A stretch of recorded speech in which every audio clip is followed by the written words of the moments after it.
Hi കൂട്ടുകാരെ, എല്ലാവർക്കും ചെമ്പരത്തിയുടെ മറ്റൊരു മനോഹരമായ എപ്പിസോഡിലേക്ക് സ്വാഗതം. വിഷമിച്ച് നിൽക്കുന്ന ആനന്ദിനോട് ശിവരാമകൃഷ്ണൻ പറയുകയാണ്. അപ്പോഴേക്കും മുഖത്ത് കാർമേഘം വന്ന് നിറഞ്ഞോ? അച്ഛൻ വെറുതെ ഒന്ന് ദേഷ്യപ്പെട്ട് നോക്കിയതല്ലേ മോനെ? നീ എങ്ങനെ പ്രതികരിക്കുമെന്ന് നോക്കിയതാണ്. എനിക്കറിഞ്ഞൂടെ എൻ്റെ മോനെ. ബാ നമുക്ക് വേഗം അങ്ങോട്ട് പോകാം. പുറപ്പെട് എന്ന് പറയുകയാണ് ശിവരാമകൃഷ്ണൻ. എന്നിട്ട് കല്യാണിയോട് ചോദിക്കുകയാണ്, അനിയൻകുട്ടൻ ഇവിടെയില്ലേ? അനിയൻകുട്ടനെയും വിളിക്ക്. എന്നിട്ട് ഉറക്കെ വിളിക്കുകയാണ്, അനിയൻകുട്ടാ, സ്കൂൾ ബാഗൊക്കെ എടുക്ക്, നമുക്ക് പോകാം. കല്യാണി പറയുകയാണ്, അച്ഛ, അവൻ ട്യൂഷന് പോയിരിക്കുകയാണ്. മാത്രമല്ല അവന് ഇവിടെ നിന്ന് ട്യൂഷന് പോകുന്നതാണ് എളുപ്പം. ഓട്ടോറിക്ഷയൊക്കെ അറേഞ്ച് ചെയ്തിട്ടുണ്ട്. എന്നാൽ അങ്ങനെ തന്നെ ആകട്ടെ, സമയമില്ല, നിങ്ങൾ രണ്ടുപേരും ഇറങ്ങ്. ബാബാ പോകാം. അഖിലയാണ് പറഞ്ഞത് രാവിലെ തന്നെ പോയി നിങ്ങളെ രണ്ടുപേരെയും കൂട്ടിക്കൊണ്ട് വരണമെന്ന്. ഒന്നും മിണ്ടാതെ നിൽക്കുന്ന ആനന്ദിനെയും കല്യാണിയെയും നോക്കി പറയുകയാണ്, എന്താ ഇങ്ങനെ നോക്കി നിൽക്കുന്നത്? ഇറങ്ങ്. മരുന്ന് കഴിച്ചിട്ട് വേണം ആഹാരം കഴിക്കാൻ. ആഹാരം കഴിച്ചിട്ടും വേണം മരുന്ന് കഴിക്കാനുണ്ട്. എന്നിട്ട് ആനന്ദിനോട് പറയുകയാണ്, അല്ലെങ്കിൽ നീ ഇവിടെ നിൽക്ക്. അനിയൻകുട്ടൻ വരുമ്പോൾ അവൻ ഒറ്റയ്ക്കായി പോകില്ലേ? എന്നിട്ട് കല്യാണിയുടെ കൈയും പിടിച്ച് പുറത്തേക്ക് പോവുകയാണ് ശിവരാമകൃഷ്ണൻ. അച്ഛ എന്നും വിളിച്ച് ആനന്ദ് പുറകെ പോകുന്നുണ്ട്. അതിനുശേഷം കല്യാണിയെ കാറിൽ കയറ്റി കൊണ്ടുപോവുകയാണ് ശിവരാമകൃഷ്ണൻ. അതിനുശേഷം കാണിക്കുന്നത് വേറൊരു ക്ഷേത്രമാണ്. അവിടെ രണ്ട് സ്ത്രീകൾ എന്ന് പൂക്കടയിൽ പൂ കെട്ടുകയാണ്. അപ്പോഴേക്കും അഖിലാണ്ടേശ്വരി അവിടെ കാറിൽ വന്നിറങ്ങുകയാണ്.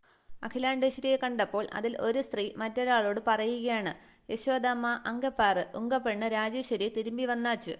അന്നേരം അഖിലയെ കണ്ട ആ സ്ത്രീ പറയുകയാണ്, ദൈവമേ, ഇവിടെയും ഇവൾ എന്നെ ജീവിക്കാൻ സമ്മതിക്കില്ലേ? ആ സ്ത്രീ പെട്ടെന്ന് പൂവെല്ലാം വാരി കുട്ടയിൽ വെച്ചിട്ട് അതും എടുത്തുകൊണ്ട് അവിടെ നിന്നും പോവുകയാണ്. അപ്പോൾ അഖില അമ്മ എന്ന് വിളിക്കുന്നുണ്ട്. അമ്മ എന്ന് വിളിച്ച് അഖില ആ സ്ത്രീയുടെ പുറകെ ഓടുകയാണ്. പക്ഷേ അവരെ തടയാൻ കഴിയുന്നില്ല. പെട്ടെന്ന് അഖില പറയുകയാണ്, നിൽക്കവിടെ. അന്നേരം അവരവിടെ നിൽക്കുകയും അവരുടെ കയ്യിൽ നിന്ന് പൂക്കുട താഴെ വീഴുകയും ചെയ്യുന്നുണ്ട്. പിന്നീട് കാണിക്കുന്നത് സുബ്രുവിന്റെ വീട്ടിൽ ഫാസിയെയും ആനന്ദിനെയും സുബ്രുവിനെയുമാണ്. സുബ്രു പറയുകയാണ്, ആനന്ദെ, ഇതിൽ ആലോചിക്കാനൊന്നുമില്ല. സാഹചര്യത്തിനനുസരിച്ച് ചില തീരുമാനങ്ങളിൽ മാറ്റം ഉണ്ടാക്കണം. ഫാസിയും പറയുന്നു, അതെ, സുബ്രു അണ്ണൻ പറഞ്ഞതാണ് ശരി. ശിവരാമ സാറിന്റെ ഈ അവസ്ഥയിൽ കല്യാണി ചേച്ചി എന്തുകൊണ്ടും ആ വീട്ടിൽ നിൽക്കുന്നതാണ് നല്ലത്. സുബ്രു പറയുകയാണ്, അത് തന്നെയാണ് എന്റെയും അഭിപ്രായം. ശിവരാമ സാറിന്റെ ഇപ്പോഴത്തെ മാനസികാവസ്ഥയ്ക്ക് കല്യാണിയുടെ സാന്നിധ്യം ഒരു ആശ്വാസം തന്നെ ആയിരിക്കും. ഇപ്പോൾ നമുക്ക് പിണക്കമല്ല, ഇണക്കമാണ് വേണ്ടത്. നിന്റെ എല്ലാ കാര്യത്തിനും മൗനമായി കൂടെ നിന്ന ആളാണ് നിന്റെ അച്ഛൻ. അദ്ദേഹത്തിന് ഇങ്ങനെ ഒരു അവസ്ഥ ഉണ്ടായപ്പോൾ നീ തന്നെ ആയിരിക്കണം അതിനൊരു പരിഹാരം ഉണ്ടാക്കേണ്ടത്. അത് കല്യാണി എന്ന് ആനന്ദ് പറയുമ്പോൾ സുബ്രു പറയുകയാണ്, എന്താ ആനന്ദ്, കല്യാണിക്ക് ഉള്ളുകൊണ്ട് ശിവരാമൻ അങ്കിളിനോട് പകയുണ്ടോ എന്നാണോ നിന്റെ സംശയം? നിനക്കിനിയും കല്യാണിയെ മനസ്സിലായില്ലേ? കല്യാണിയുടെ ഉള്ളിൽ സ്നേഹം മാത്രമേ ഉള്ളൂ. സ്നേഹിക്ക മാത്രമേ അറിയൂ ആ പാവത്തിന്. ശിവരാമൻ അങ്കിളിന്റെ ഈ അവസ്ഥയ്ക്ക് അറിഞ്ഞോ അറിയാതെയോ താൻ കൂടി കാരണക്കാരിയാണ് എന്നൊരു കുറ്റബോധം കൊണ്ട് സ്വയം ഉരുകി നടക്കുകയാണ് ആ പാവം. അതിനിടയിൽ നിന്റെ കുത്തുവാക്കുകളും. ഫാസി പറയുകയാണ്, അതെ അണ്ണ, ചേച്ചി പാവമാണ്.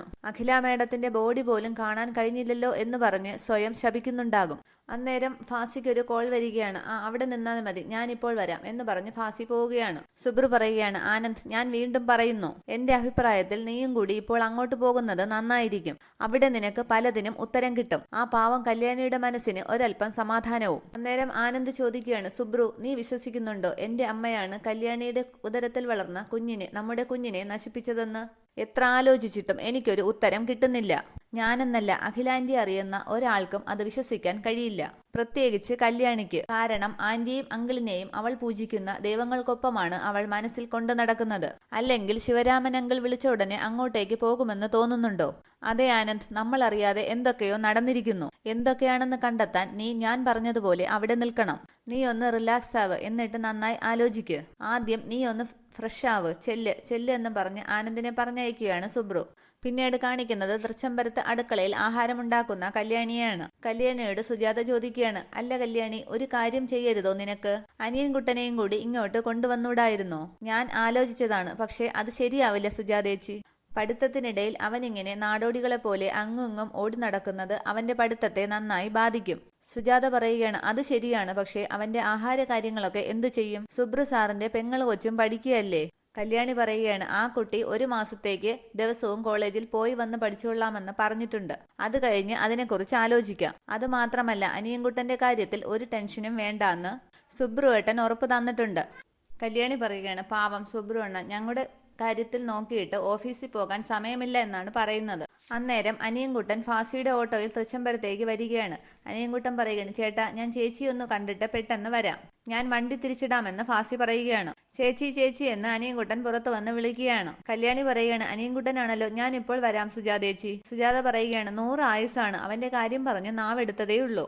അനിയൻകുട്ടാന്ന് കല്യാണി വിളിക്കുമ്പോൾ ഫാസി പറയുകയാണ്, അനിയൻകുട്ടന് ചേച്ചി ഇപ്പോൾ കണ്ടാലേ പറ്റൂ എന്നുള്ളൊരു വാശി, അതാ ഞാൻ ഇങ്ങോട്ട് കൂട്ടിക്കൊണ്ടു വന്നത്. നിങ്ങൾ സംസാരിക്കെന്ന് പറഞ്ഞ് ഫോണുമായി പോവുകയാണ് ഫാസി. അനിയൻകുട്ടൻ ചോദിക്കുകയാണ്, എന്താ ചേച്ചി ഇത്, ചേച്ചി എന്നെ ഇങ്ങ് കളഞ്ഞിട്ട് പോന്നതാണോ? എന്റെ പൊന്നുമോനെ, ദേ നീ ഇങ്ങനൊന്നും പറയരുത് കേട്ടോ. ദേ ഇപ്പൊ കൂടി നിന്റെ കാര്യം സുജാത ചേച്ചിയോട് പറഞ്ഞതേ ഉള്ളൂ. ഞാൻ എന്റെ അനിയൻകുട്ടന് വേണ്ടി കൂടിയല്ലേ ജീവിക്കുന്നത്, എന്നിട്ടാണോ എന്നെ അവിടെ ഒറ്റയ്ക്ക് ഇരുത്തിയിട്ട് വന്നത്? ഒറ്റയ്ക്കല്ലല്ലോ അനിയൻകുട്ട, അമ്പൂട്ടിയും സുബ്രുവേട്ടനും ഒക്കെ ഇല്ലേ അവിടെ? ഇനി മുതൽ അവര് മതിയോ എനിക്ക് എന്ന് ഉറക്കെ ചോദിക്കുകയാണ് അനിയൻകുട്ടൻ. ഫാസി അത് ശ്രദ്ധിക്കുന്നുണ്ട്. അപ്പൊ ചേച്ചി എന്നെ അങ്ങ് ഉപേക്ഷിച്ചു. അനിയൻകുട്ടൻ സങ്കടത്തോടെ പറയുകയാണ്, അച്ഛനും അമ്മയും മരിച്ചു കഴിഞ്ഞാൽ പിന്നെ എല്ലാരും ഇങ്ങനെയാണ്, എന്നെ പോലെ അനാഥരാണ്. കല്യാണി പറയുകയാണ്, ദേ ഇങ്ങനൊന്നും പറയരുത് കേട്ടോ, ഇവിടെ ശിവരാമ സാറിന്റെ അവസ്ഥ നിനക്കറിയാവുന്നതല്ലേ. ചേച്ചി സഹായിച്ചില്ലെങ്കിൽ പിന്നെ ആരാ അദ്ദേഹത്തിന്? അപ്പോൾ അനിയൻകുട്ടൻ പറയുകയാണ്, ശിവരാമ സാറിന് മക്കളും മരുമക്കളും മറ്റു ജോലിക്കാരും ഒക്കെയുണ്ട്, എനിക്ക് ആരാ ഉള്ളത് ചേച്ചി? കല്യാണി പറയുകയാണ്, എടാ കുറച്ചു ദിവസത്തേക്ക് കൂടി ഒന്ന് ക്ഷമിക്ക്, നിനക്ക് വേണ്ട ആഹാരവും മറ്റും എല്ലാം അമ്പൂട്ടി ഉണ്ടാക്കി തരും, മോൻ നന്നായിട്ട് പഠിച്ചാൽ മാത്രം മതി. അന്നേരം ഫാസി വന്ന് പറയുകയാണ്, ഞാൻ അവനോട് എല്ലാം പറഞ്ഞതാ കല്യാണി ചേച്ചി, ഒന്നുകൊണ്ടും പേടിക്കേണ്ട, സ്കൂളിൽ കൊണ്ടുവിടാനും കൊണ്ടുവരാനും ഞാനുണ്ട്, അവൻ എന്ത് വേണമെങ്കിലും പറഞ്ഞാൽ മതി, ഞാൻ വാങ്ങിക്കൊടുത്തോളാം. പിന്നെ സന്ധ്യയ്ക്ക് മുമ്പ് എന്തായാലും അമ്പൂട്ടി വരും, രാത്രി സുബ്രുവണ്ണനും ഉണ്ടാകും, പിന്നെന്തിന് പേടിക്കണം? അനിയൻകുട്ടൻ സങ്കടത്തോടെ പറയുകയാണ്, എനിക്ക് എന്റെ ചേച്ചിയെ പിരിഞ്ഞിരിക്കാൻ വയ്യ. കല്യാണി പറയുകയാണ്, അനിയൻകുട്ട ശിവരാമ സാറിന് സുഖമില്ലാഞ്ഞിട്ടല്ലേ, കുറച്ചു ദിവസം കൂടി കഴിയുമ്പോൾ അസുഖം മാറുമ്പോൾ ഞാൻ അങ്ങോട്ടത്തേക്ക് വരില്ലേ? ഫാസി പറയുകയാണ്, മാത്രമല്ല നിനക്ക് എപ്പോ കല്യാണി ചേച്ചിയെ കാണണമെന്ന് തോന്നുന്നോ അപ്പോൾ എന്നോട് പറഞ്ഞാൽ മതി, ഞാൻ കൊണ്ടുവന്ന് കാണിക്കാം, അതുപോരെ? കല്യാണി പറയുകയാണ്, കുറച്ചു ദിവസത്തേക്ക് മതി, അപ്പോഴേക്കും ശിവരാമ സാറിന്റെ അസുഖമൊക്കെ മാറും. ദേ ശിവരാമ സാറ് നമ്മുടെ ദൈവമല്ലേ, അച്ഛൻ അങ്ങനെയല്ലേ നമ്മളോട് പറഞ്ഞിട്ടുള്ളത്? അനിയൻകുട്ടൻ പറയുകയാണ്, ശരി ചേച്ചി, സാരമില്ല, ഞാൻ ഒറ്റയ്ക്ക് ഇരുന്നോളാം. ഫാസി പറയുകയാണ്, ദാ ഇതാണ് നല്ല കുട്ടികളുടെ ലക്ഷണം, നീ വാ. അന്നേരം അനിയൻകുട്ടൻ പറയുകയാണ്, പോട്ടെ ചേച്ചി, വെറുതെ ഇരിക്കരുത് കേട്ടോ, നന്നായിട്ട് പഠിക്കണം. പഠിക്കും ചേച്ചി, അതെന്റെ കൂടെ ആവശ്യമല്ലേ. ശരി പോയിട്ട് വാ എന്നും പറഞ്ഞ് അവരെ പറഞ്ഞയക്കുകയാണ് കല്യാണി. ഓട്ടോയിൽ കയറി അനിയൻകുട്ടൻ കണ്ണിൽ നിന്ന് മായുന്നത് വരെ കല്യാണിക്ക് ടാറ്റ പറയുന്നുണ്ട്. അകത്തേക്ക് കയറിയ കല്യാണി വീണ്ടും ഒരു വണ്ടിയുടെ ഹോൺ കേട്ട് തിരിഞ്ഞു വരുന്നുണ്ട്. അത് ഐജിയുടെ വണ്ടിയായിരുന്നു. വണ്ടി കണ്ട കല്യാണി പുറകോട്ട് നടക്കുകയാണ്. അന്നേരം അരവിന്ദും നന്ദനയും താഴേക്ക് ഇറങ്ങി വരുന്നുണ്ട്. കല്യാണി പറയുകയാണ്, ഏതോ പോലീസ് ഓഫീസർ വന്നിട്ടുണ്ട്. അത് പറഞ്ഞ് കല്യാണി അടുക്കളയിലേക്ക് പോവുകയാണ്. ഐജിയോട് നമസ്കാരം പറഞ്ഞ് ഇരിക്കാൻ പറയുകയാണ് അരവിന്ദ്. അടുക്കളയിലെത്തിയ കല്യാണിയോട് സുജാത ചോദിക്കുകയാണ്, അനിയൻകുട്ടൻ പോയോ കല്യാണി? ആ പോയി, ഏതോ ഒരു പോലീസ് ഓഫീസർ വന്നിട്ടുണ്ട് ഇവിടെ. സുജാത പറയുകയാണ്, മേഡത്തിന്റെ മരണവുമായി ബന്ധപ്പെട്ട് എന്തെങ്കിലും അന്വേഷിക്കാനായിരിക്കും. ഐജി ചോദിക്കുകയാണ് അരവിന്ദിനോട്, മിസ്റ്റർ ശിവരാമകൃഷ്ണൻ എവിടെ? അരവിന്ദ് പറയുകയാണ്, മുറിയിലാണ്. നന്ദന അരവിന്ദിനോട് പതിയെ ചോദിക്കുകയാണ്, ഈ അവസ്ഥയിൽ അങ്കിളിനെ എങ്ങനെ വിളിക്കും? ഐജി ചോദിക്കുകയാണ്, എന്താ ഒരു സ്വകാര്യം, എന്തോ പ്രശ്നമുള്ളതുപോലെ? അരവിന്ദ് പറയുകയാണ്, അതല്ല സാർ, അമ്മ മരിച്ചതിന് ശേഷം അച്ഛന്റെ മാനസിക നില അത്ര ശരിയല്ല, പരസ്പര ബന്ധമില്ലാതെ എങ്ങനെ ഓരോന്ന് സംസാരിക്കും. ഐജി പറയുകയാണ്, ഷോക്കാണ്. ശിവരാമകൃഷ്ണനെ പണ്ട് മുതലേ എനിക്കറിയാം, കളങ്കരഹിതമായ മനസ്സാണ്, അതുകൊണ്ട് സംഭവിച്ചതാണ്, സാവധാനം മാറിക്കോളും. അന്നേരം വിലാസിനി അവിടേക്ക് വരികയാണ്. ഐജിയെ കണ്ട വിലാസിനി ഒന്ന് പേടിക്കുന്നുണ്ട്. അന്നേരം ശിവരാമകൃഷ്ണനും ഡോർ തുറന്ന് പുറത്തേക്ക് ഇറങ്ങി വരികയാണ്. ഐജി അരവിന്ദിനോട് പറയുകയാണ്, പിന്നെ ഞാൻ അഖിലയുടെ മരണവുമായി ബന്ധപ്പെട്ട് ചില കാര്യങ്ങൾ ചോദിച്ചറിയാൻ വന്നതാണ്. ഇത് കേട്ട് ശിവരാമകൃഷ്ണൻ എടാ എന്നും വിളിച്ചുകൊണ്ട് ഐജിയുടെ അടുത്തേക്ക് വരികയാണ്. എടോ ജിതേന്ദ്രവർമ്മേ, ആരാണ് നിങ്ങളോട് പറഞ്ഞത് അഖില മരിച്ചെന്ന്? അന്നേരം കല്യാണിയും സുജാതയും അവിടേക്ക് വരുന്നുണ്ട്. ശിവരാമകൃഷ്ണൻ പറയുകയാണ്, ഓരോരുത്തർ വ്യക്തിവൈരാഗ്യം തീർക്കാൻ ഇല്ലാക്കഥ ഉണ്ടാക്കിയെടുക്കുന്നതാണ്. എന്റെ അഖില മരിച്ചിട്ടില്ല, അവൾ ഉടനെ വരും, അവളൊരു യാത്ര പോയിരിക്കുകയാണ്. ഐജി പറയുകയാണ്, എനിക്കറിയാം മിസ്റ്റർ ശിവരാമൻ, ഞാനും മറ്റുള്ളവർ പറയുന്നത് കേട്ട് അറിയാതെ പറഞ്ഞു പോയതാണ്. സോറി ശിവരാമൻ. സാരമില്ല എന്ന് പറയുകയാണ് ശിവരാമകൃഷ്ണൻ. ഇത് ഞാൻ കുറെ ദിവസമായി കേൾക്കുകയാണ്. സ്വന്തം അമ്മ മരിച്ചുപോയെന്ന് മക്കൾ വരെ നുണ പറയുകയാണ്.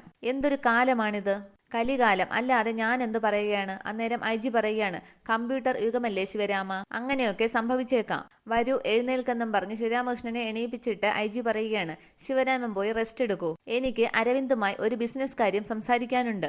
ആ ബിസിനസ്, നല്ല കാര്യം, നിങ്ങൾ സംസാരിക്കുക. ഈ പോലീസ് ഉദ്യോഗം കളഞ്ഞിട്ട് വല്ല ബിസിനസ്സും തുടങ്ങുക, നേരും നെറിയും ഉള്ളതായിരിക്കണം, എനിക്കത്രേ പറയാനുള്ളൂ. ഓക്കെ ശരിയെന്നും പറഞ്ഞ് ശിവരാമകൃഷ്ണൻ വീണ്ടും അകത്തേക്ക് പോവുകയാണ്. എന്തൊക്കെയോ പെറുപെറുത്ത് കൊണ്ടാണ് ശിവരാമകൃഷ്ണൻ പോകുന്നത്. അരവിന്ദിനോടും നന്ദനയോടും ഇരിക്കാൻ പറയുകയാണ് ഐജി. ഇരുന്നോളൂ. ഐജി പറയുകയാണ്, മനസ്സിനേറ്റ ആഘാതം താങ്ങാതെ പോയി, അതാണ്. ഡോക്ടറെ കാണിച്ചില്ലേ? അരവിന്ദ് പറയുകയാണ്, കാണിച്ചു, മെഡിസിനും ഉണ്ട്, പേടിക്കേണ്ടതില്ല, അത് മാറിക്കോളും. ഞാൻ വന്ന കാര്യത്തിലേക്ക് കടക്കാം. അഖിലാണ്ടേശ്വരിയുടെ പോസ്റ്റ്മോർട്ടം റിപ്പോർട്ട് കഴിഞ്ഞ ദിവസം കിട്ടി, ഞങ്ങൾ അന്വേഷണവും ആരംഭിച്ചു. എന്താണെന്ന് ചെവി കോർക്കുകയാണ് വിലാസിനി. IG പറയുകയാണ്, അഖിലയുടേത് ഒരു അപകടമരണമോ ആത്മഹത്യയോ അല്ല, അതൊരു കൊലപാതകമാണ്. അത് കേട്ട് ഒരുപോലെ ഞെട്ടുകയാണ് അരവിന്ദും നന്ദനയും. വിലാസിനി ആകെ പേടിച്ചു നിൽക്കുകയാണ്. കല്യാണി സംശയിച്ചും നിൽക്കുന്നു. സാറെന്ന് അരവിന്ദ് വിളിക്കുമ്പോൾ IG പറയുകയാണ്, തലയ്ക്കായിരുന്നു വെടിയേറ്റത്. ലേമേറ്റ് റിവോൾവർ ഉപയോഗിച്ചിട്ടുള്ള ഷൂട്ട്, ഒരൊറ്റ ബുള്ളറ്റ്. അത് ശിരസിൽ നിന്ന് കണ്ടെടുത്തിട്ടുമുണ്ട്. വിഷമിച്ചിരിക്കുന്ന അരവിന്ദിനോട് IG പറയുകയാണ്, ഇമോഷണൽ ആവണ്ട അരവിന്ദ്, ഞങ്ങൾ പോലീസ് ഉദ്യോഗസ്ഥർക്ക് ഇങ്ങനെയൊക്കെ പറയാനേ അറിയൂ.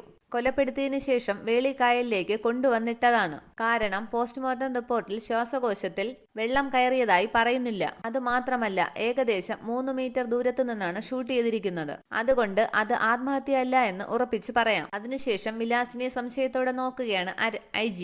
അതിനുശേഷം IG വിലാസിന്റെ അടുത്തേക്ക് ചെന്ന് പറയുകയാണ്, വെടിവെച്ച് കൊന്നതിന് ശേഷം വേളിക്കായലിൽ കൊണ്ടുവന്നിട്ടതുകൊണ്ട് ഈ കൊലപാതകത്തിന് പിന്നിൽ ഒന്നിലേറെ പ്രതികൾ ഉണ്ടെന്നുള്ള കാര്യത്തിൽ ആർക്കും ഒരു സംശയവും വേണ്ട. എന്നിട്ട് വിലാസിനിയെ ചൂണ്ടി പറയുകയാണ്, ചിലരെ ഞങ്ങൾ നിരീക്ഷിച്ചുകൊണ്ടിരിക്കുകയാണ്. ആകെ പരിഭ്രമിച്ചു നിൽക്കുകയാണ് വിലാസിനി. IG വീണ്ടും പറയുകയാണ്, പ്രതികളെ ഒട്ടും വൈകാതെ ഞങ്ങൾ പിടികൂടും. അതിനുള്ള എവിഡൻസുകൾ കളക്ട് ചെയ്തുകൊണ്ടിരിക്കുകയാണ്. പ്രതികളാരും കേരളം വിട്ടു പോയിട്ടില്ല, പോകാൻ ഞങ്ങൾ അനുവദിക്കുകയും ഇല്ല. ഇത്രയുമാണ് ഇന്നത്തെ എപ്പിസോഡ് വിശേഷങ്ങൾ. Okay, thank you.